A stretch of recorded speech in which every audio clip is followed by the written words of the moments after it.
ఒక ఇంపార్టెంట్ అంటే ఇంట్రెస్టింగ్ వార్త ఒకటి ఒక డిజిటల్ పేపర్లో వచ్చింది.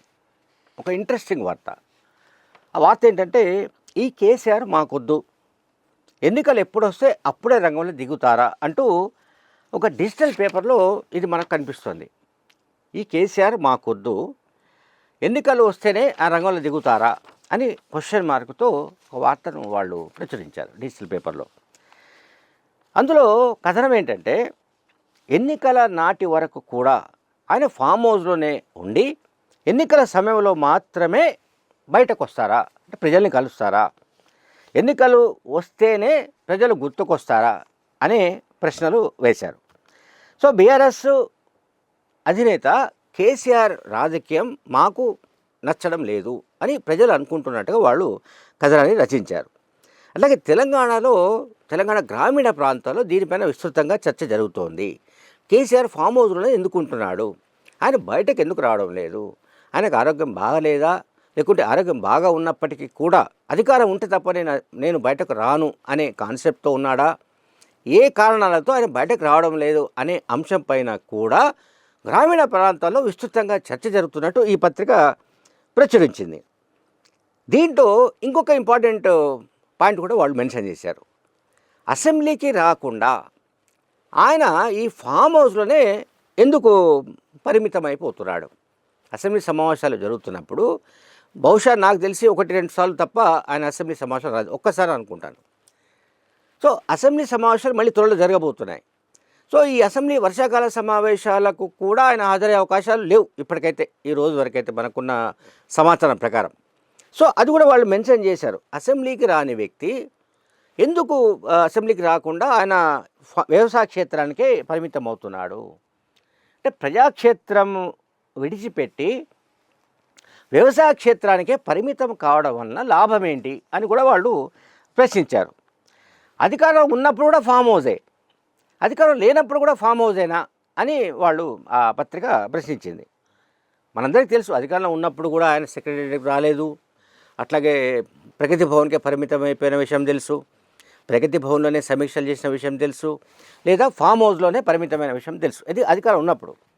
అధికారంలో లేనప్పుడు ప్రజాక్షేత్రంలో దూకవలసిన నాయకుడు, ప్రజాక్షేత్రంలో నిరంతరం కనిపించవలసిన నాయకుడు ఆయన కంప్లీట్గా ఎర్రవల్లి ఫామ్ హౌస్లోనే పరిమితం కావడం పట్ల గ్రామీణ ప్రాంతాల్లో కూడా వ్యతిరేకత వస్తుంది. లేదా గతంలో ఉన్న ఏదైతే వ్యతిరేకతతో వాళ్లను తిరస్కరించారో బీఆర్ఎస్ పార్టీని, ఆ వ్యతిరేకత తగ్గడం లేదని కూడా ఈ పత్రిక రిపోర్ట్ చేసింది. 2023 అసెంబ్లీ ఎన్నికల్లో బీఆర్ఎస్ పార్టీని ప్రజలు తిరస్కరించడానికి కారణం ప్రభుత్వం పైన వ్యతిరేకత, కేసీఆర్ కుటుంబ పాలన పట్ల వ్యతిరేకత. అయితే ఆ వ్యతిరేకత తగ్గిందా లేదా ఈ 20 నెలల్లో అంటే లేదనే చాలా చోట్ల నుంచి, చాలా ప్రాంతాల నుంచి రిపోర్ట్స్ అందుతున్నాయి. ఇది నిజంగా కూడా బీఆర్ఎస్ పార్టీ అంటే ఆత్మపరిశీలన చేసుకోవాల్సిన అవసరం ఉంది.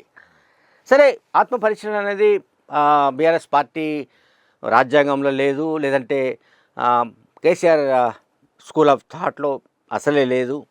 కనుక వాళ్ళు ఆత్మపరిశీలన చేసుకుంటారనో, ఆత్మవిమర్శ చేసుకుంటారనో అనుకోవడం మన అమాయకత్వం అవుతుంది. సర్పంచ్ అంటే వాళ్ళు ఇంకొక ఆసక్తికరమైన పాయింట్ కూడా పెట్టారు. సర్పంచ్ ఒక గ్రామానికే అయినట్టు ఈ ఫామ్ హౌస్లోనే పర్మనెంట్గా కేసీఆర్ ఎట్లా సెటిల్ అవుతున్నాడు అని చాలా, అంటే చూడండి, గ్రామ సర్పంచ్ గ్రామంలో ఉంటాడు సాధారణంగా. ఏదో పని ఉంటే వేరే జిల్లా కేంద్రానికో లేకుంటే హైదరాబాద్కో రాష్ట్ర రాజధానికో రావడం మినహాయిస్తే ఆల్మోస్ట్ గ్రామానికి పరిమితమై ఉంటాడు సర్పంచ్. సో సర్పంచ్ ఒక గ్రామానికి పరిమితమై ఉన్నట్టుగా ఒక మాజీ ముఖ్యమంత్రి, ఒక పార్టీ అధినేత వ్యవసాయ క్షేత్రానికి ఎట్లా పరిమితమైపోయి ఉన్నాడు, ఎందుకు పరిమితమైపోతున్నాడు, ఏమిటి కారణాలు అనే దానిపైన ప్రజల్లో చర్చ జరుగుతోంది. చావు నోట్లో తలపెట్టిన తర్వాత తెలంగాణ వచ్చిందని కేసీఆర్ పదే పదే చెప్తుంటాడు. అట్లాగే కేసీఆర్ వంది మాగధులు, బీఆర్ఎస్ పార్టీకి సంబంధించిన నాయకులు కూడా అదే మాట మాట్లాడుతున్న విషయం మనందరికీ తెలుసు.